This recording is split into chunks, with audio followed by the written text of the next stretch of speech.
The Alpha King's son hadn't stopped screaming since his first breath 3 days ago, and the royal healers whispered that cursed children don't survive the fourth dawn.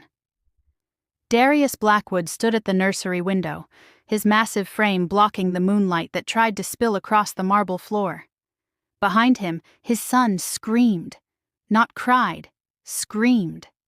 The sound clawed through the palace walls, a raw, inhuman wail that made even the strongest wolves flinch. 3 days. 72 hours of that sound drilling into his skull while his mate lay cold in the royal crypt below. "Your Majesty." Beta Marcus stepped into the room, his weathered face drawn tight. "The High Priestess says there's nothing more she can do." Darius didn't turn. He kept his eyes on the dark forests beyond the palace grounds, on the territory he ruled. The kingdom that needed an heir. "Then bring me someone who can. We've tried everyone within 100 miles. Healers, witches, shamans. Then look further." Marcus moved closer, lowering his voice. "Sire, tradition states that if a child cannot thrive by the fourth dawn, don't." The word came out as a growl, and the window pane cracked under Darius's palm. "Don't finish that sentence." The baby's screams pitched higher, and both men winced. 3 royal nursemaids huddled in the corner, their faces pale with exhaustion. They'd taken turns trying to soothe the infant, rocking him, singing to him, offering bottles he wouldn't take. Nothing worked. The child just screamed, his tiny face purple, his body rigid with what looked like agony. "Some are saying," Marcus hesitated, "some are saying the child is cursed. That perhaps the Luna's death during birth, Celeste wasn't cursed." Darius's voice cracked on his dead mate's name. "She was murdered by complications no healer could prevent. But the child is my son." Darius finally turned, his golden eyes blazing in his grief-stricken face. "My heir, and I will not let him die." Marcus bowed his head. "Of course, Your Majesty. I'll send more guards to search." As the beta left, Darius approached the cradle. The tiny boy thrashed inside it, his screams never ceasing, not even to draw breath. It was impossible. No infant should be able to cry like this without stopping. The sound wasn't right, too deep, too primal. It resonated in places that made Darius's wolf want to run. The court was already talking. He could smell their fear every time he walked the halls. A Luna dead. An heir who might be cursed. A kingdom that needed stability and instead got chaos. He reached down, and the baby's small hand wrapped around his finger. For just a second, the screaming stopped. Hope flared in Darius's chest. Then the infant shrieked even louder, and Darius pulled back, his jaw tight. "I don't know what's wrong with you," he whispered, "but I'll find a way to fix this. I swear it." In the servants' quarters on the palace's east wing, Sarah pressed her scarred hands against her ears. But it didn't help. The baby's cries reached everywhere, seeping through stone and wood like smoke. She sat on her narrow bed, her heart pounding for reasons she couldn't name. She'd heard babies cry before. She'd heard wolves howl in pain. But this sound did something to her. Twisted something deep in her chest until she could barely breathe. "Blessed moon," muttered Fiona, the head housekeeper, as she passed Sarah's open door. "That poor child. They say he won't last the night." Sarah's fingers dug into her knees. "Won't last the night." The words sent ice through her veins. She didn't know why she cared.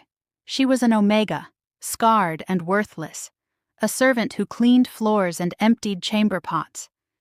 The royal heir was as far above her as the moon itself. His life or death shouldn't matter to her.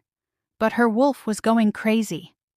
For 2 years, Sarah had kept her head down, grateful to have a place in the palace after the fire that destroyed her birth pack. She scrubbed floors, washed linens, and spoke to no one. The scars that covered the left side of her face and neck made sure of that. Wolves looked away when they saw her, their noses wrinkling at the thick keloid tissue that pulled her skin tight. She was invisible, safe in her invisibility. But now her wolf clawed at her insides, whining and pacing like a trapped animal. The baby's screams called to something in her, something she didn't understand and didn't want. "Stop," she whispered to herself. "It's not your concern." The screaming grew louder, more desperate. Sarah's hands shook. She closed her eyes and tried to center herself the way the pack therapist had taught her after the fire. Breathe in, breathe out. You're safe. You're hidden. She was moving. Her body stood before her mind caught up, her bare feet carrying her out of her room and down the servants' corridor. "No," she thought. "Stop! What are you doing?" But she couldn't stop. Her wolf had taken over, driven by an instinct so powerful it overrode every ounce of common sense. The palace halls were chaos. Servants rushed back and forth with fresh linens and herb bundles. Guards stood at attention, their faces grim. Everyone looked exhausted, worn down by 3 days of the infant's relentless screaming. Sarah knew the layout of the palace like she knew her own scars. 2 years of invisible service had mapped every hall, every shortcut. She took the back stairs, the ones used only by servants, climbing higher into the royal wing where she had no business being. A guard stood at the top of the stairs. Sarah froze, her heart hammering. She should turn around. She should go back to her room and pretend she'd never left. But the baby's screams were so loud now, so close, and her wolf wouldn't let her retreat. The guard's eyes passed over her, dismissive. Just another scarred Omega. Not worth attention. She slipped past him into a side corridor. The royal nursery was at the end of this hall. She could see the ornate double doors, could see more guards stationed outside. This was insane. She'd be caught, punished, maybe executed for daring to enter forbidden territory. But the screaming pulled at her like a rope around her chest, dragging her forward. One of the nursery doors stood slightly ajar, and through the gap she could see him, the Alpha King himself, standing over the cradle with his broad shoulders slumped in defeat. The most powerful wolf in the kingdom, brought low by a 3-day-old infant's suffering. And the baby. She could just barely see the edge of the cradle, see a tiny fist punching at the air while that horrible sound poured out without ceasing. Sarah's chest squeezed so tight she thought her ribs might crack. Without thinking, she pushed the door wider. Every head in the room turned. The nursemaids gasped. The guards moved, hands on their weapons. And Alpha King Darius Blackwood's golden eyes locked onto hers with the force of a physical blow. "Who are you?"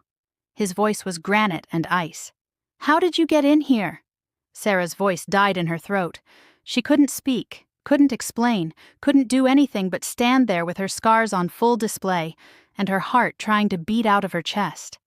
The baby's screams filled the terrible silence. Then Sarah's legs moved again, carrying her toward the cradle before anyone could stop her. The guards shouted. Someone grabbed her arm. But she wrenched free and looked down at the infant thrashing below. His eyes met hers. Deep blue, almost purple. Old eyes in a newborn face. And in that second of connection, Sarah felt something slot into place in her soul, something that had been missing her entire life without her knowing it. The baby stopped screaming. The silence was so sudden, so complete, that everyone in the room went perfectly still.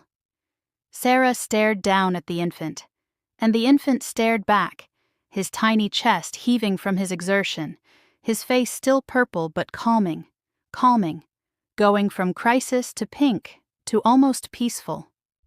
"Impossible," someone breathed. The Alpha King was beside her in an instant, shoving between her and the cradle.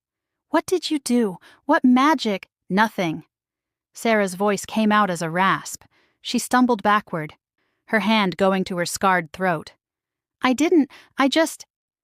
The baby took a shuddering breath, and Sarah held hers, waiting for the screaming to start again. It didn't come. Instead, the infant made a small, plaintive sound, the cry of a normal, hungry baby, and then fell silent, his eyes drifting closed. He slept. For the first time in 3 days, the cursed heir of the Blackwood throne slept. Wanting to see what would happen next, subscribe to this channel to get to listen to more of our upcoming exciting stories. Click on the subscribe button now. Thank you. Chapter 2. The silence lasted exactly 3 heartbeats. Then chaos erupted. "Seize her!" The head guard's voice cracked through the room. "She's used dark magic on the air." Hands grabbed Sarah from both sides, yanking her away from the cradle. She stumbled, her scarred face burning with shame and terror as reality crashed back over her. What had she done? What had possessed her to enter the royal nursery, to approach the Alpha King's son? "Wait!" Darius's command stopped everyone mid-motion. He stared down at his sleeping son, his expression unreadable. "The child is quiet." "Dark magic," said a cold female voice from the doorway. An elderly woman swept into the room, her silver hair pulled back severely, her robes marking her as Elder Moira, the pack's head healer. "That is the only explanation." Sarah's wolf whimpered inside her. This was bad. This was very, very bad. Elder Moira approached the cradle, her sharp eyes examining the sleeping infant. 3 days of screaming, and a scarred Omega touches him once and he sleeps? She turned to Sarah, her gaze cutting. "What spell did you use, girl?" "No spell." Sarah's voice came out barely above a whisper. "I didn't do anything, I felt like I needed to come here." "You felt," Moira's lip curled. "An Omega felt called to the royal heir. How convenient." "Elder Moira." Darius hadn't moved from his position beside the cradle, but his voice carried absolute authority. "The child is sleeping. For the first time in 3 days, my son is at peace." "Which proves nothing except that this Omega has used magic we don't understand." Moira gestured sharply at the guards. "She must be questioned, under truth serum to ensure—" The baby whimpered. Every eye in the room snapped to the cradle. The infant's face scrunched up, his tiny fists clenching. That horrible primal scream started to build in his throat. "No," Sarah breathed, and before the guards could tighten their grip, she wrenched free and lunged for the cradle. 3 guards moved to intercept her. Darius's hand shot up, stopping them inches from Sarah's throat. Sarah's scarred fingers touched the baby's forehead, feather-light, and she whispered the word that had come to her unbidden. "Breathe." The infant's eyes opened. Deep purple blue, impossibly aware. He looked directly at Sarah, and his little face relaxed. The scream died before it could fully form. Instead, he made a soft cooing sound and reached for her finger. Sarah's breath caught as his tiny hand wrapped around her scarred knuckle. The room had gone silent again, but this silence felt different, heavier, charged with something that made the air itself seem to vibrate. "Impossible," Elder Moira whispered. Darius leaned over the cradle, his face inches from Sarah's. She could smell him, pine and night air, and something wild that made her wolf want to submit and run at the same time. His golden eyes bore into hers. "Who are you?" "Sarah." Her voice shook. "Sarah Ashwood. I'm a servant in the East Wing. I work in the laundry and—" "How did you do that?" "I don't know." It was the truth, and it felt inadequate. "I heard him crying, and my wolf. She wouldn't let me stay away. And when I got here, I just knew I needed to touch him, to help him." "Omegas don't have bonds with alpha heirs," Moira said flatly. "It's impossible, against nature." But even as she spoke, the baby cooed again, his eyes still locked on Sarah's face. Not Darius's, not Moira's, not any of the royal nursemaids who'd spent 3 days trying to soothe him. Sarah's. Darius straightened slowly. She watched thoughts flicker behind his eyes, suspicion, confusion, desperate hope. "Can you make him sleep?" I think so, maybe." Sarah looked down at the infant. Without the screaming, she could see how beautiful he was, dark hair like his father's, that impossible awareness in his gaze. Can I hold him?" "Absolutely not," Moira snapped. "Your Majesty, this is madness. We know nothing about this girl, nothing about what magic she's—" "Pick him up." Darius's voice was rough. Sarah's hands trembled as she lifted the baby from his cradle. He was so small, so light. She'd never held an infant before. Her pack had been destroyed before she was old enough to help with the children, and in her 2 years at the palace, she'd been kept far from anything important or precious. The baby settled against her chest like he'd been waiting for her his whole short life. His little head tucked under her chin, right against the worst of her scars, and he let out a long, shuddering sigh. Then he slept. Actually slept, his breathing evening out, his body relaxing completely. Sarah felt tears sting her eyes. She didn't understand what was happening, didn't understand why this felt so right, but holding this child made something in her chest unknot for the first time since the fire. "By the moon," one of the nursemaids whispered. Darius stared at them, at Sarah holding his son, and something raw and painful crossed his face. This should have been Celeste's moment, the Luna holding their heir, rocking him to sleep, not some scarred Omega servant he'd never seen before. "We need to test her," Moira said, but her voice had lost some of its certainty. "Question her. Understand what's happening here before we—" "No," Darius's jaw set. "We're not doing anything that might disrupt whatever this is." He looked at Sarah, and she saw the Alpha King's ruthless pragmatism settle over him like armor. "You will serve as the prince's nurse, effective immediately." Sarah's head snapped up. "What? No, I can't. I'm not trained for—" "You're the only person who can calm him. That makes you more valuable than every healer in my kingdom." Darius turned to the guards. "Prepare chambers for her in the royal wing. She stays with the prince at all times." "Your Majesty, this is highly irregular," Moira protested. "An Omega in the royal wing, living alongside the heir? The court will accept my decision." Darius's tone made it clear the discussion was over. "My son's life is worth more than propriety." Sarah stood frozen, the baby sleeping peacefully in her arms, while her entire world tilted on its axis. The royal wing, living with the prince. This couldn't be happening. She was nobody, nothing, a scarred servant who was supposed to stay invisible. But the baby's small hand still gripped her finger, and she couldn't bring herself to let go. They gave her a room 3 doors down from the nursery, a room that was bigger than the entire servants' quarters she'd shared with 5 other Omegas, a room with actual windows, and a bed that didn't sag in the middle, and furniture that looked like it cost more than she'd earn in 10 lifetimes. Sarah sat on the edge of that bed at midnight, the prince sleeping in a bassinet beside her, and tried to process what her life had become in the span of 6 hours. Lady Vivian had arrived shortly after Darius's announcement, her beauty so sharp it could cut. She'd looked at Sarah holding the baby, and something deadly had flickered in her ice-blue eyes before she'd smoothed it away behind a perfect smile. "How wonderful," she'd purred, "that the prince has found comfort with such an unexpected source." The way she'd said unexpected made Sarah's skin crawl. The other nursemaids had been dismissed, sent back to their regular duties now that Sarah had apparently made them obsolete. They'd left shooting her looks that ranged from confusion to outright resentment.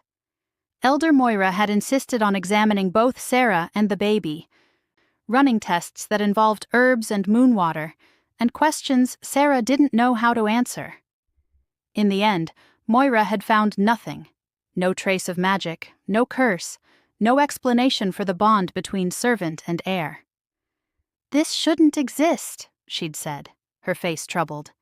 "But I can't deny that it does." Now Sarah sat alone in her 2-grand room, listening to the baby breathe, and tried not to panic about tomorrow, about facing the court, about living in a world she'd never been meant to touch. The baby stirred, and Sarah's hand automatically reached for him. Hungry. Sarah jerked back, her heart slamming against her ribs. The word had appeared in her head, clear as if someone had spoken it aloud, but no one had spoken. The baby's eyes were still closed, his little mouth starting to work. Hungry. Want. Now. Oh my God! Sarah's hand flew to her mouth. She could hear him. Not hear, that wasn't quite right. But she could sense his needs, his feelings, translated into simple words in her mind. It was impossible. It was insane. It was happening. Hungry. Okay, okay. Sarah fumbled for the bottle one of the dismissed nursemaids had left on the side table. Her hands shook so badly she nearly dropped it. Just hold on. She lifted the baby and offered him the bottle. For 3 days he'd refused to eat. Every attempt had resulted in more screaming, but now he latched onto it immediately, drinking with the desperate hunger of a starving infant. Good. Warm. Safe. Tears spilled down Sarah's scarred cheeks. "What are you?" she whispered. "Why can I hear you?" The baby didn't answer. Couldn't answer beyond those basic feelings and needs. But his purple-blue eyes opened and fixed on her face with that unnerving awareness. Know you. Waited for you. That's impossible. You're 3 days old. Waited. You came. Safe now. Sarah's wolf stirred inside her, recognizing something in this child that her human mind couldn't grasp. A bond. A connection deeper than pack, deeper than blood. She didn't understand it, but she couldn't deny it. The baby finished his bottle and let out a small, satisfied burp that was so normal, so ordinary, that Sarah laughed through her tears. She cleaned him up, changed him with fumbling inexperience, and settled him back in his bassinet. He slept again, peaceful and calm, while Sarah sat beside him and tried to figure out what the hell she was supposed to do now. A soft knock on the door made her jump. "Come in," she called, expecting a servant with fresh linens, or perhaps Elder Moira with more questions. Alpha King Darius Blackwood stepped into her room. Sarah shot to her feet, her head bowing automatically. "Your Majesty, Is he sleeping?" "Yes. He ate. A full bottle. He's been quiet since." Darius moved to the bassinet, looking down at his son with an expression so raw it hurt to witness. Love and grief and desperate relief all tangled together. He reached down, his large hand hovering over the baby's chest, not quite touching. "I thought I'd lost him," he said quietly. "I thought I'd lose them both." Sarah didn't know what to say. She twisted her scarred hands together and stayed silent. Celeste would have known what to do. Darius's voice was rough. "She was always better with people than me. She would have understood this. Understood you. I'm sorry for your loss, Your Majesty." He looked at her then, really looked at her, and Sarah forced herself not to turn away. Let him see the scars. Let him see exactly what he'd brought into his son's life. "What pack are you from?" "Ashwood. We were a small pack in the eastern mountains. There was a fire 2 years ago. I was the only survivor." Something flickered in his eyes. "The Ashwood massacre. I remember. We sent aid, but by the time our wolves arrived, everyone was dead. Yes." Sarah's throat tightened. "Your wolves gave me sanctuary here. I've been grateful for it. Yet you stayed in the servants' quarters, lived as an Omega." "I am an Omega." "Perhaps." Darius turned back to the baby. "But you're something else too. Something that can save my son when all the power and magic in my kingdom couldn't." Father. Smell father. Want father. Sarah's breath caught. The baby's thoughts were clearer now, more defined. "He knows you're here," she said without thinking. "He wants you." Darius's head snapped toward her. "What?" Too late, Sarah realized what she'd said. I can just tell, by how he's moving." But Darius was too smart, too observant. He moved closer, his golden eyes narrowing. "You can hear him, can't you? In your mind." Sarah's silence was answer enough. "By the moon." Darius's hand went to his jaw. "A telepathic bond with an infant. I've never heard of such a thing." "I don't know what it means," Sarah said quickly. "I don't know why it's happening or how to stop it or—" "Don't stop it." Darius's voice was sharp. "Whatever this is, it's keeping my son alive. You'll stay with him, protect him, And you'll tell me everything you sense from him. Understood? It wasn't a request. Yes, Your Majesty. Darius nodded once, then moved to the door. He paused there, his back to her. The court won't accept this easily. An Omega serving as royal nurse, living in the royal wing. There will be talk, challenges. I know. Lady Vivian, in particular, will not be pleased. Sarah had noticed. I'll stay out of her way. That won't be enough. Darius looked back at her, and there was something almost like warning in his eyes. But I don't care. My son's life is worth more than politics or pride. Remember that. Then he was gone, leaving Sarah alone with the sleeping prince, and the terrifying knowledge that her life would never be simple again. The baby sighed in his sleep, and Sarah felt a wave of contentment wash through their bond. Safe, warm, mother. Sarah's hand flew to her mouth, stifling a sob. No, she whispered. I'm not your mother, I'm just mother, mine, stay. She looked down at the tiny heir who'd chosen her for reasons she'd never understand, and felt her heart break and heal in the same moment. I'll stay, she promised, as long as you need me. In the bassinet, the cursed prince smiled in his sleep. If you're still listening to this story up to this point, why don't you subscribe to this channel to continue getting impactful daily stories like this? We would be most grateful if you can do that to help boost this video to reach everyone. Thank you. Chapter 3. The court mage's investigation revealed an impossible truth. Sarah's scars weren't from a fire. They were ancient magical wards that had been binding her true identity for years. But that revelation came later. First came the whispers. Sarah heard them everywhere she went in the royal wing. Servants who'd once ignored her now watched her with suspicious eyes. Nobles who'd never known she existed suddenly found reasons to walk past the nursery, peering through the doorway at the scarred Omega holding the heir.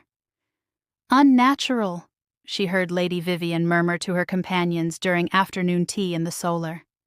Sarah had been passing with Caspian in her arms, and the words carried clearly. An Omega with such influence. One wonders what dark bargains she's made. Caspian had stirred against Sarah's chest, his infant face scrunching up, and she'd felt his distress through their bond like a spike of ice. Angry voices. Don't like, want quiet.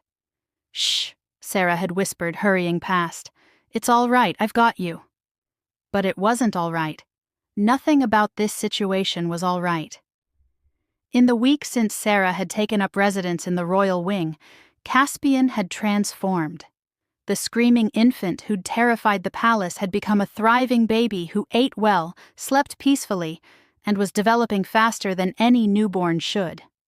At just 10 days old, he could track movement with his eyes, grip Sarah's finger with surprising strength, and had started making cooing sounds that almost seemed purposeful. The healers called it remarkable. Elder Moira called it suspicious. And now, standing in the palace's ancient ritual chamber with Moira's gnarled hands hovering inches from her scarred face, Sarah called it terrifying. Hold still, Moira commanded.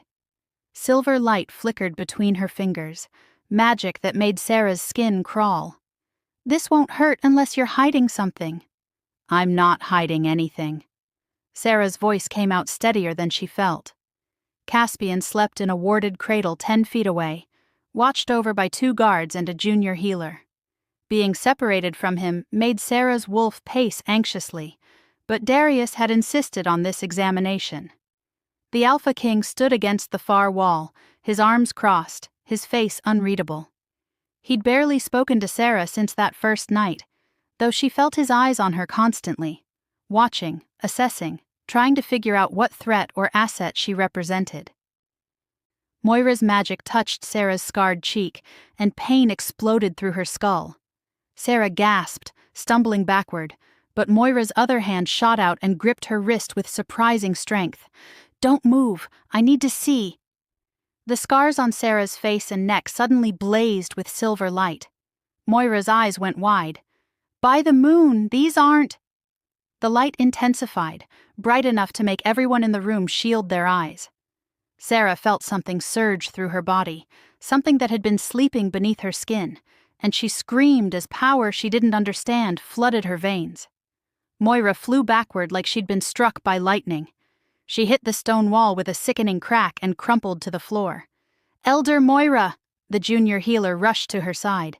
The guards moved toward Sarah, weapons drawn, but Darius was faster. He stepped between them and Sarah, one hand raised. "Stand down." "But, Your Majesty, she attacked." Moira triggered a defense mechanism. Darius's voice was granite. "Look at her. Does she look like she's in control?" Sarah had collapsed to her knees, her scarred hands pressed against her face, feeling the marks that covered her skin pulse with residual energy. The silver light was fading, but she could still feel it humming beneath the surface like a second heartbeat. "What?" She couldn't get enough air. "What's happening to me?" Caspian woke with a wail, and Sarah's head snapped up. Even through her panic, through whatever the hell was coursing through her body, she felt his distress like a knife to her heart. Scared, want mother. "I'm here." Sarah tried to stand, but her legs wouldn't hold her. "I'm right here, baby." Darius moved to the cradle and lifted Caspian, bringing him to Sarah. The moment the baby was in her arms, the pulsing in her scars stopped. The strange energy receded. Everything settled. Caspian's little hand patted her scarred cheek, and through their bond, she felt his wordless comfort. Better. Safe. Together, safe. "Someone explain," Darius said quietly. "What just happened?" Moira groaned from across the room. The junior healer helped her sit up, and the elder's face was ashen beneath her silver hair. "Those aren't burn scars," she said, her voice hoarse. "They're binding runes. Ancient ones. The kind used to suppress power or hide identity." Sarah's arms tightened around Caspian. "That's impossible. I got these scars in a fire. I remember—" "What do you remember?" Darius crouched in front of her, his golden eyes intense. "Exactly?" Sarah's mind went to that day, the one she'd carried with her for 2 years.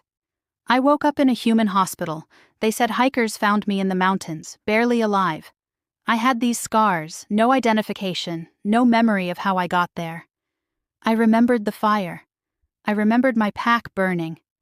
I remembered—" But as she spoke, the memories felt wrong, distant. Like she was describing a story someone had told her, rather than something she'd lived. "The Ashwood Pack," Moira said slowly, pushing herself to her feet with the healer's help. "There was a fire. An entire pack died. But, Your Majesty, that was 5 years ago, not 2. Sarah's breath caught. "No, it was 2 years ago. I've been at the palace for 2 years. "You've been at the palace for 2 years, Moira agreed. "But the Ashwood massacre happened 3 years before you arrived.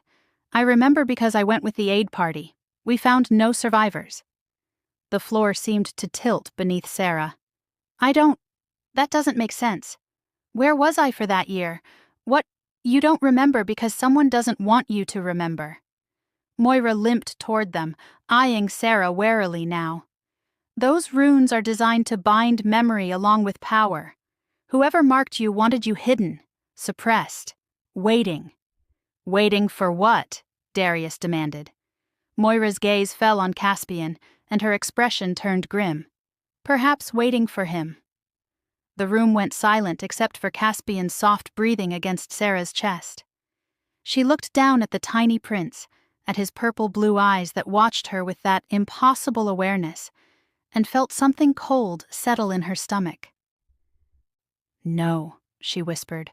"That's insane. He's 10 days old. I've been here for 2 years. How could I have been waiting for him?" "Magic works in strange ways," Moira said. "Prophecies, visions, predetermined bonds. They exist outside our normal understanding of time." She turned to Darius. "Your Majesty, I need to research this further. Those runes are unlike anything I've seen, and the fact that they reacted so violently to my probing suggests whoever placed them had significant power." "Do it!"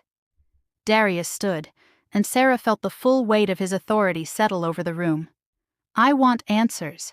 About the runes, about Sarah's missing memories, about why my son bonds with her and no one else. It will take time. Then take it, but until we know what we're dealing with, Sarah stays with Caspian, under guard. Sarah's head shot up. Guard? You think I'm a threat? Darius looked at her, and his expression was conflicted. I think you're a mystery, and mysteries in my palace tend to be dangerous. He gestured to the guards. Assign 2 wolves to watch her quarters at all times. She's not to be alone except with the prince. Your Majesty, this isn't a punishment, Darius said, but his tone suggested there was no room for argument. It's protection, for you and for him. Until we understand what those runes mean, you're vulnerable. And so is my heir. He was right. Sarah knew he was right. But the thought of being watched constantly, of losing even the small freedom she'd gained, made her wolf want to howl. Sad. Mother sad. Why? Sarah kissed Caspian's forehead, breathing in his baby scent. I'm okay, she lied. Everything's okay. But as guards escorted her back to her chambers, as she felt the weight of suspicious eyes following her through the palace, Sarah knew nothing was okay, and it was about to get worse. Lady Vivian held court in the palace's grand solar, surrounded by a carefully selected audience of noble she-wolves and influential pack members. She sat in a high-backed chair that might as well have been a throne, her ice-blue silk dress perfectly complementing her pale beauty. Sarah heard the gathering as she passed with Caspian for their afternoon walk through the royal gardens. The guards Darius had assigned, Marcus's son Thomas, and a stern female wolf named Iris, flanked her on both sides. Absolutely unprecedented, Vivian was saying, her voice carrying through the solar's open doors. An Omega, living in the royal wing, claiming some mystical bond with the heir. In my day, we would have questioned such convenient timing. Murmurs of agreement rippled through her audience. The child's mother is barely cold in her grave, another voice added, and now this scarred girl claims a connection to the prince? It's unseemly at best, suspicious at worst.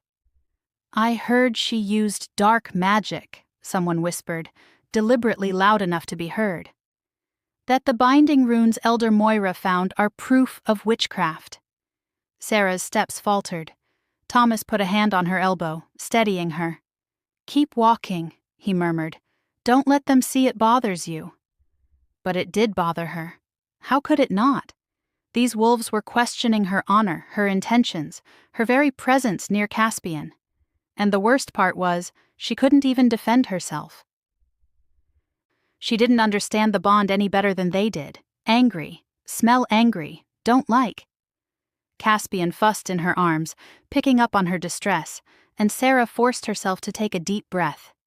It's all right, she whispered. Let's get you outside.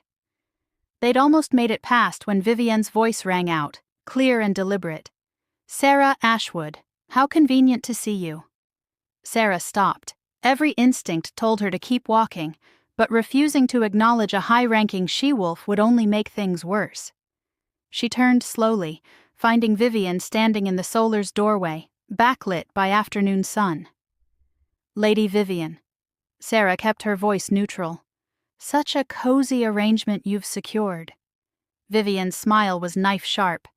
Living in the royal wing, having private access to the Alpha King and his heir. One might wonder what ambitions drive a lowly Omega to such heights. I have no ambitions, Sarah said quietly. I'm here because the prince needs me. The prince. Vivian's eyes flicked to Caspian, and something cold moved through them. A newborn who supposedly bonds only with you. How fortunate. How very, very fortunate. Lady Vivian, Thomas started, but Vivian cut him off with a raised hand. I'm merely expressing concern for our realm's heir.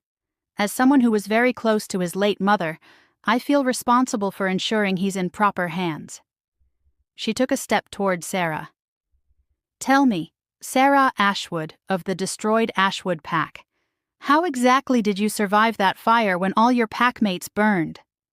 The question hit like a physical blow. Sarah felt her scars throb, felt the binding runes pulse beneath her skin. "I don't know," she admitted. "I don't remember." "How convenient." Vivienne's smile widened. "You don't remember your pack's destruction. You don't remember where you've been. You just appeared at the palace with mysterious scars and an even more mysterious connection to our prince. Some might call that suspicious. And some might call you jealous." The words were out before Sarah could stop them. The Solar went silent. Vivienne's face hardened into something dangerous. "Jealous? Of what? An Omega who sleeps down the hall from the Alpha King?" Vivienne laughed, cold and brittle. "My dear, I was meant to be Luna of this realm. The king's advisors all agreed. But then his son needed a nurse, and you wormed your way into his life through magic we don't understand. So yes, I am concerned, but not jealous." "Never jealous." Caspian started crying, and Sarah felt his fear spike through their bond. She'd let her emotions get away from her, and now he was paying the price. "Excuse me." Sarah turned away. "The prince needs his rest." "Run along then," Vivienne called after her. "Enjoy your position while it lasts. These magical bonds have a way of breaking when you least expect them." Thomas and Iris hurried Sarah away, but not before she caught the whispers starting up again behind them. More fuel for the gossip fire. More reason for the court to distrust her. Back in her chambers, Sarah settled Caspian in his cradle and tried to calm the trembling in her hands. The confrontation with Vivienne had shaken her more than she wanted to admit. Mother upset. Want to help. How help? "You can't help, baby." Sarah stroked his soft hair. "This is adult stuff, complicated stuff. Love mother, stay with mother." The simple words, delivered through their bond with absolute certainty, made tears sting Sarah's eyes. This child loved her, needed her, and she had no idea why or how to protect him from the forces gathering against them.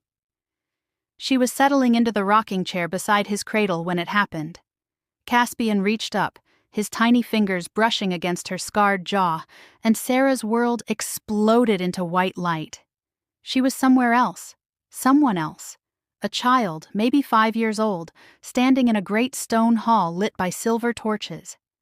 Before her stood the largest wolf she'd ever seen, pure white, with eyes like molten silver that seemed to look straight through her soul. "You are the shield," the white wolf said, its voice resonating in her bones. "When the true heir is born, only you can wake him, only you can protect him from what's coming." "I don't understand," child Sarah heard herself say. "What heir? Protect him from what?" "From those who would destroy the bloodline, from those who cannot see what he will become." The white wolf bent its massive head, and Sarah felt something ancient and powerful settle into her chest. "I bind your power, child. I hide your nature. When the time comes, you will remember. When he calls, you will answer." "But I don't want—" "This is not about want.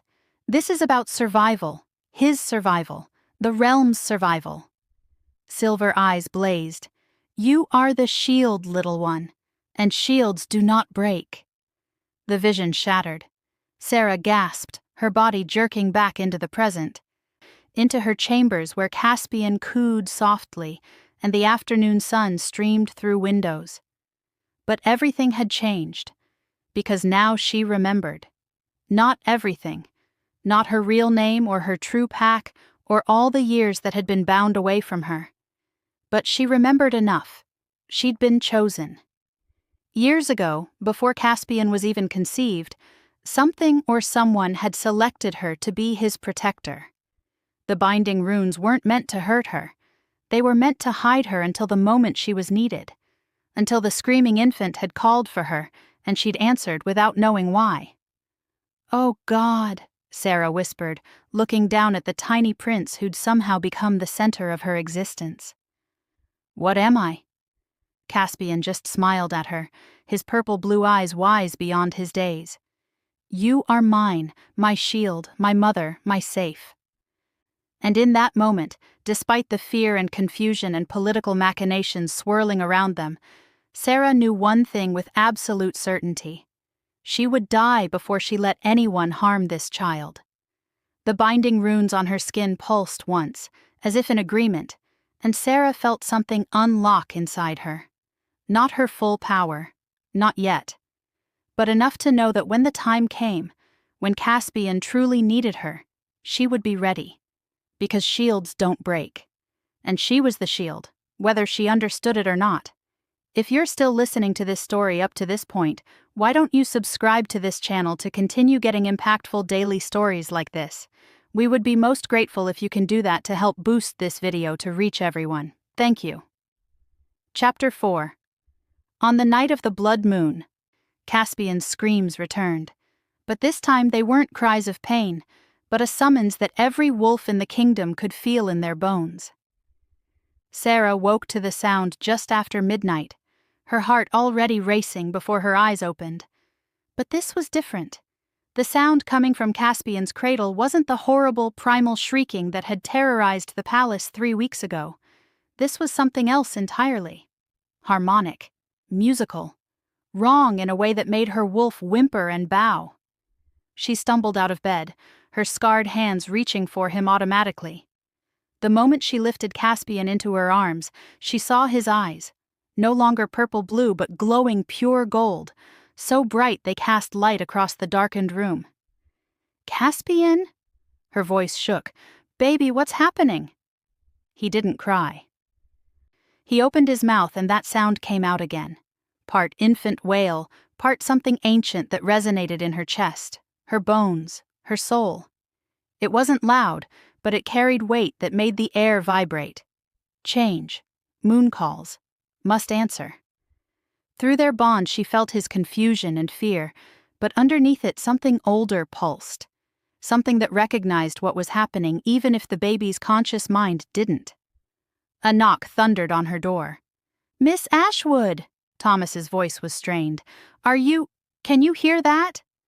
Sarah fumbled with the lock one-handed, Caspian still clutched against her chest. When she opened the door, both guards stood there looking shaken. Behind them, the hallway was filling with servants and nobles in sleeping clothes, all drawn by the sound. "What is that?" Iris whispered, her hand on her sword hilt. "It's like I can feel it pulling at me, at my wolf."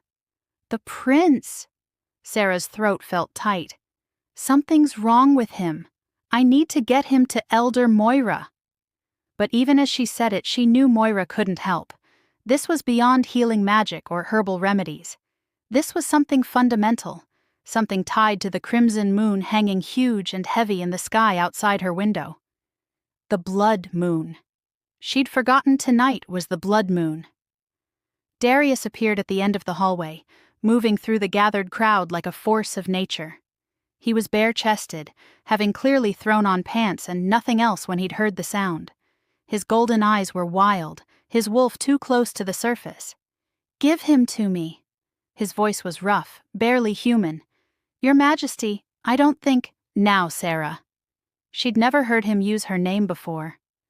The intimacy of it startled her enough that she hesitated, and in that moment, Caspian made the sound again. Every wolf in the hallway went to their knees. Sarah stayed standing only because she was holding the baby, but she felt the pull of it. The command, the undeniable weight of dominance that made her wolf want to bare her throat in submission. And this was coming from a month-old infant. "By the moon," someone breathed. Darius had managed to stay on his feet, but barely. His whole body shook with the effort of resisting his son's unconscious display of power. "What is he?" "I don't know." Sarah's arms tightened around Caspian. "But we need help, real help. This is—" Her words cut off as pain exploded across her face and neck. The scars, the binding runes, suddenly felt like they were on fire. She gasped, nearly dropping Caspian, and only Darius's quick reflexes saved the baby from falling. "Sarah!" He caught her as she stumbled. "What's wrong?" "The scars. They're—" She couldn't get the words out through the agony. It felt like her skin was being flayed off, layer by layer, the ancient runes that had bound her for years finally giving way. "Get Elder Moira," Darius barked at Thomas. "Now!" Sarah collapsed against the wall, Darius supporting her with one arm while holding his son with the other. Through the haze of pain, she felt Caspian's distress spike. Mother hurting, stop, make stop, please stop. "I'm okay," she managed to gasp out. "It's okay, baby, The runes cracked. She felt them physically break, heard the sound like ice splintering, and then silver light poured out of her scars. Not the defensive flash from when Moira had probed them, but sustained radiance that grew brighter and brighter until everyone in the hallway had to look away. Sarah screamed.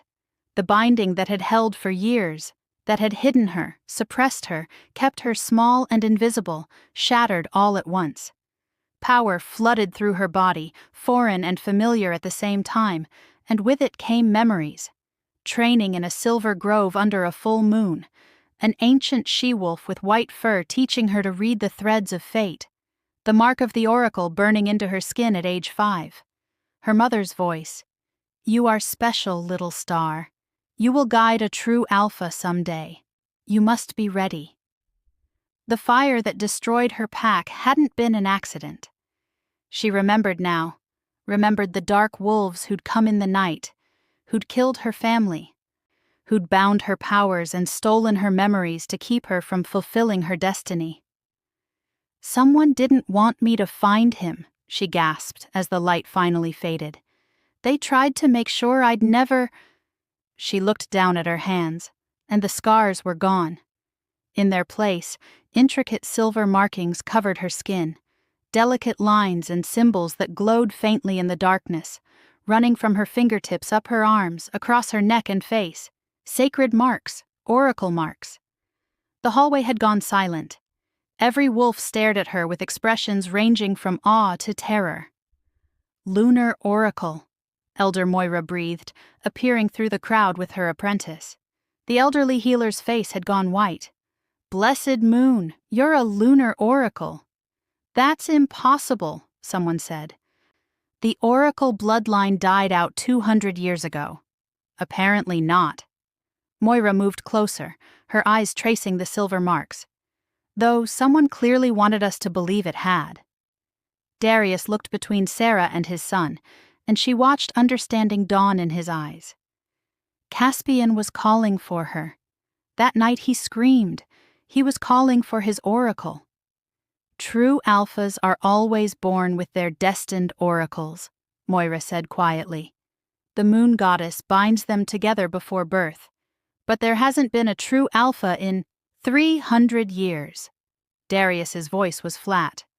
The last true alpha united all the packs under one banner and ushered in an era of peace that lasted a century. Sarah's head spun. True alpha.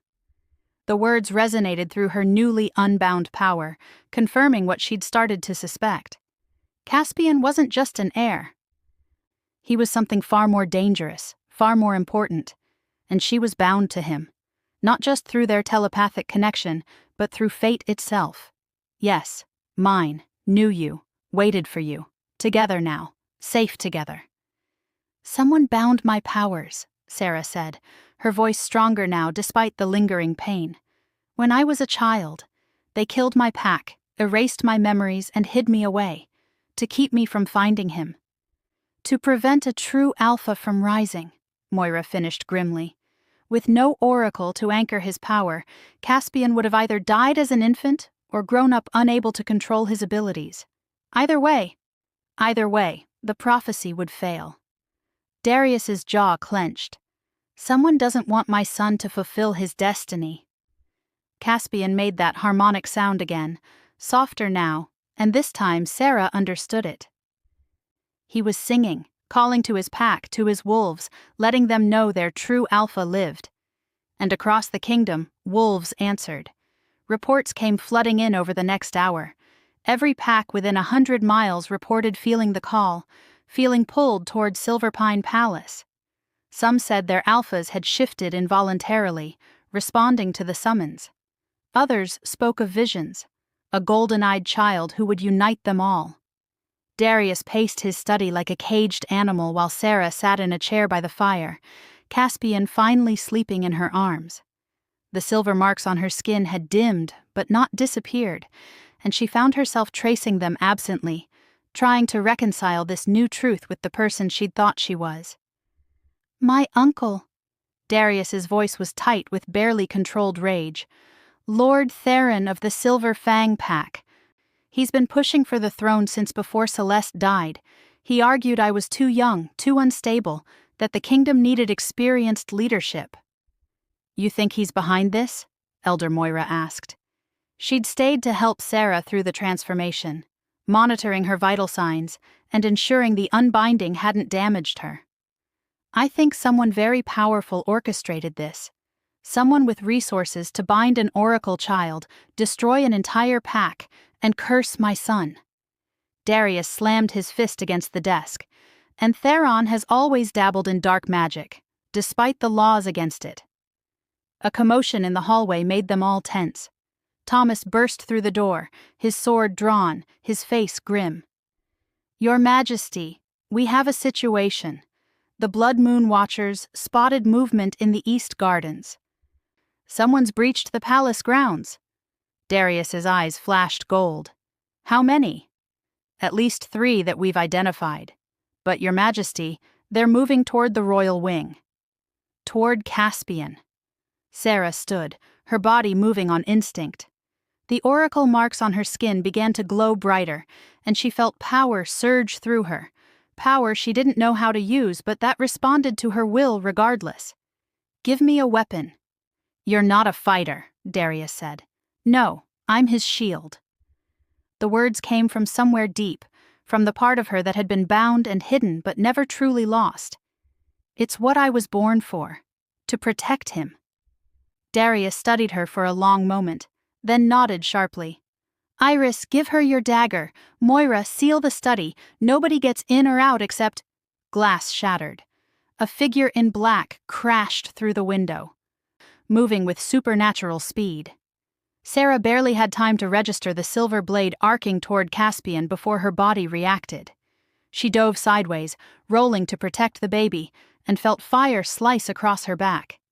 Not deep, her oracle instincts had gotten her mostly clear, but enough to make her gasp. Darius roared, his shift beginning, but the assassin was already moving again. Sarah saw the blade come down, saw certain death, and something inside her snapped open. Silver light exploded from her skin. The assassin flew backward like he'd been hit by a truck, slamming into the wall with enough force to crack stone. He crumpled, unconscious or dead, while Sarah knelt on the floor breathing hard, Caspian miraculously still sleeping against her chest. "What?" Thomas stared at her. "How did you—" "Oracle magic," Moira whispered. "She's protecting her true alpha. It's instinctive." But Darius wasn't looking at the assassin or at Sarah's display of power. He'd crossed to the fallen attacker and ripped back the black mask, revealing a young male wolf beneath. On the man's neck, clear as day, was a tattoo, a silver fang dripping blood. "The Silver Fang Pack." Darius's voice was deadly quiet. "My uncle's personal guard." More crashes sounded from elsewhere in the palace. Shouting, the clash of steel. The attack wasn't just one assassin, it was coordinated. "They're here for Caspian," Sarah said, and knew it was true. Tonight, during the blood moon when his power revealed itself. They're here to finish what they started. Darius's shift completed, his massive black wolf filling half the study. When he spoke, his voice was a growl that resonated in their bones. "Then they'll have to go through me." He lunged through the broken window into the night, and Sarah heard his howl echo across the palace grounds. A war cry, a challenge, the Alpha King defending his true alpha heir. But as more Silver Fang wolves poured into the palace, as the sounds of battle grew closer, Sarah looked down at Caspian's sleeping face and felt the weight of destiny settle onto her shoulders. This was just the beginning. The first of many attempts to destroy the child she'd been born to protect. And the binding that had hidden her was gone now, which meant whoever had put it there would know she'd awakened. They'd be coming for her too. Not afraid. Have Mother. Mother is strong. Together, strong. Sarah's jaw set. She stood, ignoring the blood running down her back, and moved to the most defensible corner of the study. Elder Moira pressed her dagger into Sarah's hand, and Iris took up position beside her. "Let them come," Sarah said quietly, feeling her oracle power thrumming beneath her skin. "I'm done hiding." The silver marks on her skin blazed bright as the blood moon hanging overhead, and in her arms the future true Alpha slept peacefully, protected by the shield that fate had forged just for him. If you're still listening to this story up to this point, why don't you subscribe to this channel to continue getting impactful daily stories like this? We would be most grateful if you can do that to help boost this video to reach everyone. Thank you. Chapter 5. With her powers awakened and assassins closing in, Sarah faced an impossible choice: complete the oracle bond with Caspian and lose her free will forever, or flee and let the infant true Alpha die. The captured assassin hung in silver chains in the palace dungeons, his face swollen from Darius's interrogation. Sarah stood in the shadows of the cell, Caspian sleeping against her chest in a sling, and listened to the man talk. "Lord Theron has known for years," the assassin rasped, blood dripping from his split lip. "His witch saw it in the bones, that King Darius would father a true Alpha, a child who could unite all the packs, who could strip the regional Alphas of their autonomous power and bring them all under one throne. So he decided to kill an infant." Darius's voice was deadly calm. He'd cleaned up from the battle, but his eyes still held the gold of his wolf. "My son, his own great-nephew. He decided to prevent a tyranny." The assassin's head lifted, defiant despite his broken state. "The last true Alpha conquered the free packs, forced them into submission. Lord Theron won't let that happen again. The last true Alpha brought peace." Elder Moira stepped forward from where she'd been observing. "He united warring factions and ended decades of bloodshed by crushing anyone who opposed him." The assassin's eyes found Sarah. "And you. The witch found you when you were 5 years old, saw the oracle marks forming beneath your skin. She bound them, killed your pack to erase any trace of your bloodline, and hid you where you'd never be found. You were supposed to stay lost. The prince was supposed to die." Sarah's arms tightened around Caspian. The silver marks on her skin pulsed, responding to her anger. "But I wasn't lost. I was at the palace the whole time." "Hidden in plain sight," Moira murmured. "The best kind of concealment. Who would look for a powerful oracle among the scarred servants?" "It almost worked," the assassin smiled, showing bloody teeth. "The prince screamed for 3 days. 3 days of calling for his oracle who couldn't answer because her power was bound. If she'd stayed hidden just one more day." Darius hit him. The crack of knuckles against jaw echoed through the cell, and the assassin's head snapped back. "Enough! You'll tell me everything about Theron's plans, or—" "He's coming." The assassin laughed, a wet, choking sound. "Tonight, tomorrow, soon. And when he does, he'll finish what we started. You can't protect them both, King Darius. Your uncle has been preparing for this war for 20 years. They left him in the cell and climbed back up to the palace proper. Dawn was breaking over Silverpine, painting the sky in shades of red that made Sarah's stomach turn. Blood sky. Her mother used to say red dawns meant change was coming. Change. That was one word for it. In the royal council chamber, Darius paced while Moira prepared tea that nobody would drink. Thomas and Iris stood guard at the door, and Sarah sat in a chair that was far too ornate for someone like her, trying to soothe Caspian as he fussed. Tired, hungry, Mother worried. Why Mother worried? "I'm fine, baby." But she wasn't fine. None of this was fine. "We need to complete the bond. Moira said quietly. It's the only way to fully protect him. Right now, your connection is partial. You can sense each other, you can calm him, but you can't access your full oracle abilities. If the bond is complete, I lose myself. Sarah's voice was flat. She'd spent the past few hours learning exactly what completing an oracle bond meant, and the reality of it sat like lead in her stomach. I become tied to him. Literally. I can't be more than 50 feet away until he turns 21. I'll feel everything he feels, live for him, exist for him. You'll guide him, Moira corrected gently.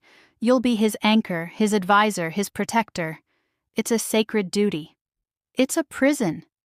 Sarah looked down at Caspian, at his beautiful face and his impossible eyes.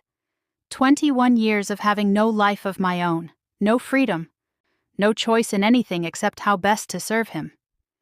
Many oracles found it fulfilling. Many oracles went mad. Sarah met Moira's eyes. You said it yourself. The bond is overwhelming. Some couldn't handle sharing every emotion, feeling every pain.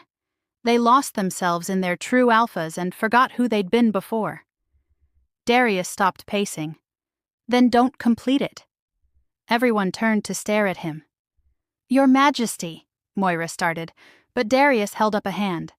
I won't force this on her. I won't ask someone to sacrifice their entire life, their sanity, their identity, for my son.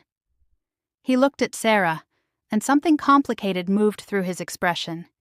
Even if it costs me everything. It will cost you your son, Moira said bluntly.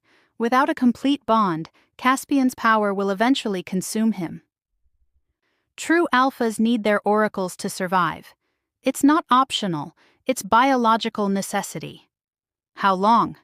Sarah's throat felt tight. If I don't complete the bond, how long does he have? Moira hesitated. Months, maybe a year if he's strong, but he'll suffer. The magic will tear him apart from the inside as he grows. He'll die in agony. No, Mother stays. Need Mother. Please stay. Sarah felt Caspian's fear spike through their partial bond, and tears stung her eyes. He understood more than an infant should. Some part of him, the ancient awareness that marked him as a true alpha, knew what they were discussing. There has to be another way, she whispered. There isn't. Moira's voice was kind but firm. This is the destiny you were born for, Sarah. I know it's not fair. I know it's more than anyone should have to bear. But a knock at the door interrupted her. Thomas cracked it open, then stepped back to admit Lady Vivian. She looked perfect despite the early hour. Golden hair arranged artfully, blue silk dress that probably cost more than Sarah would earn in a lifetime. Her smile was warm as she curtsied to Darius, but her eyes were calculating when they landed on Sarah. Your Majesty, forgive the intrusion. I heard about last night's attack and wanted to express my concern.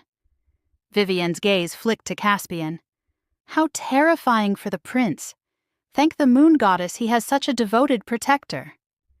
The words were right, but something in her tone made Sarah's wolf bristle. Lady Vivian. Darius's voice was carefully neutral. This is a private council meeting. Of course, I just wanted to speak with Miss Ashwood for a moment, if I may. Woman to woman? Vivian's smile never wavered. About the prince's care going forward. Darius looked at Sarah, who nodded slightly. Whatever game Vivian was playing, Sarah could handle it. Probably. They stepped into a side chamber, leaving Caspian with Moira and the guards. The moment the door closed, Vivian's mask dropped. I'll make this simple, she said, pulling a small leather pouch from her dress pocket. This contains enough gold and jewels to buy you a new life anywhere in the kingdom. New identity, new start, away from all of this. Sarah stared at the pouch. You're bribing me to leave. I'm offering you freedom. Vivian set the pouch on a side table. You didn't ask for this destiny. You don't owe that child your entire life just because fate decided to chain you together. He's a baby.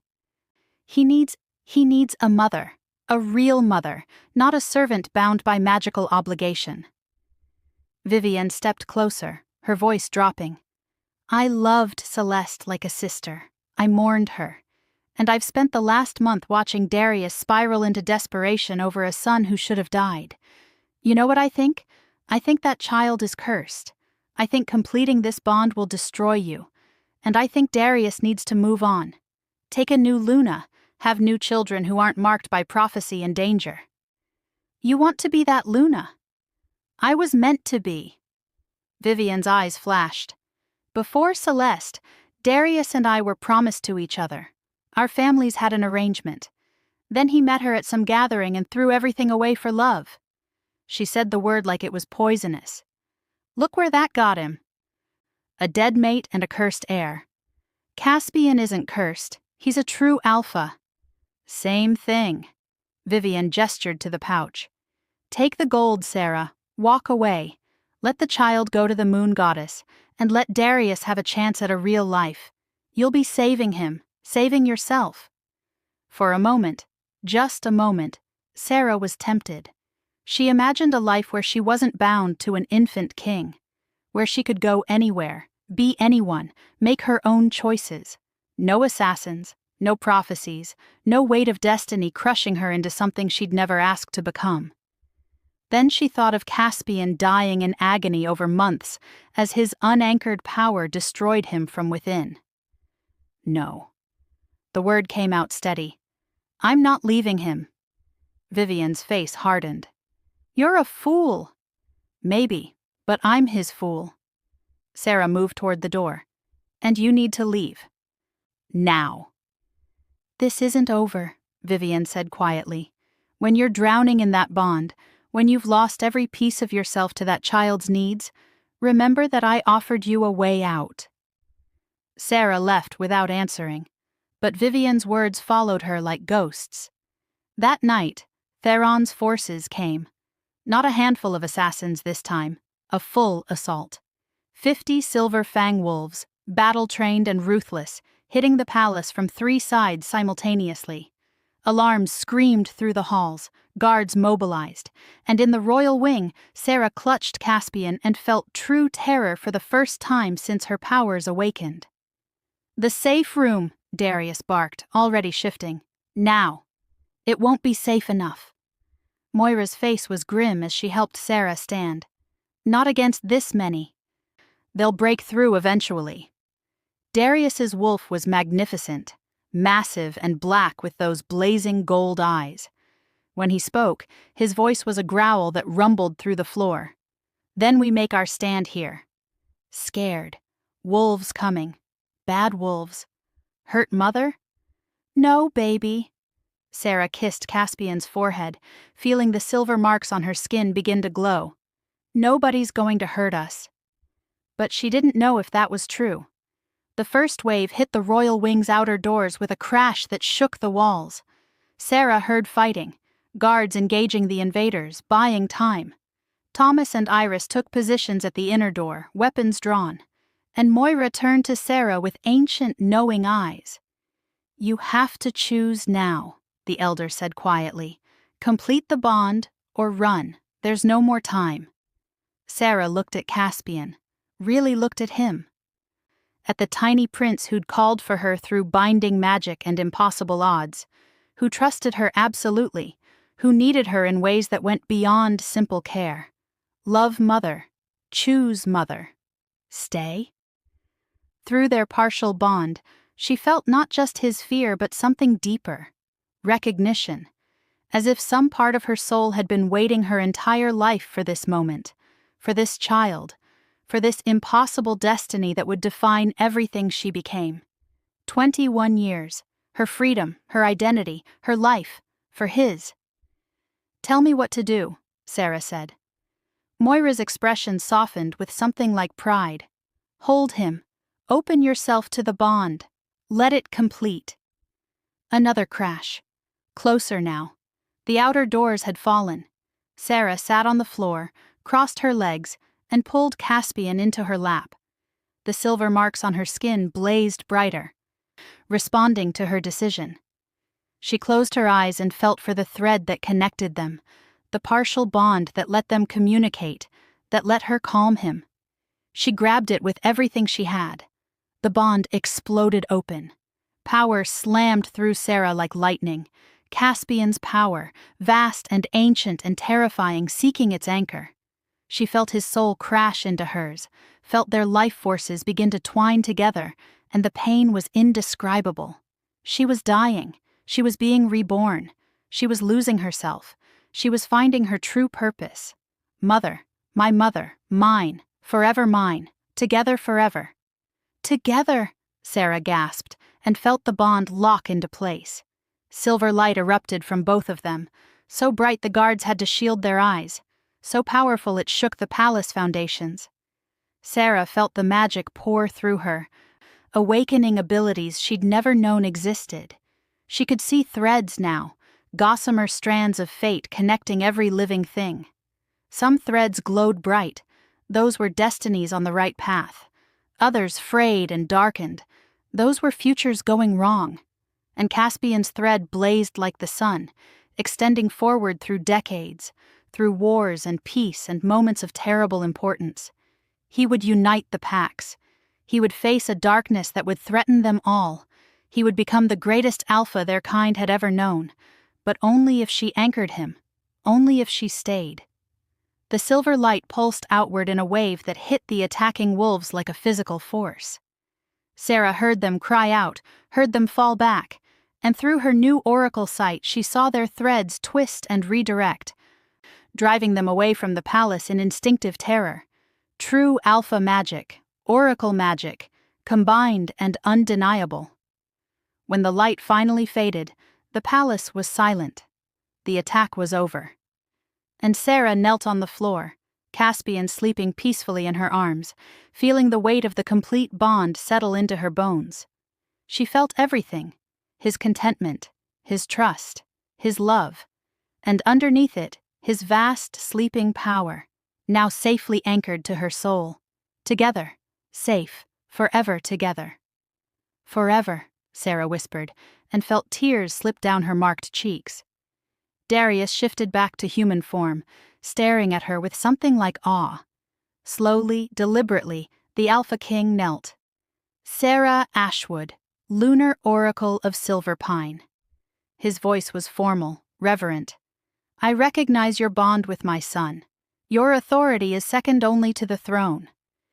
You have my protection, my loyalty, and my gratitude.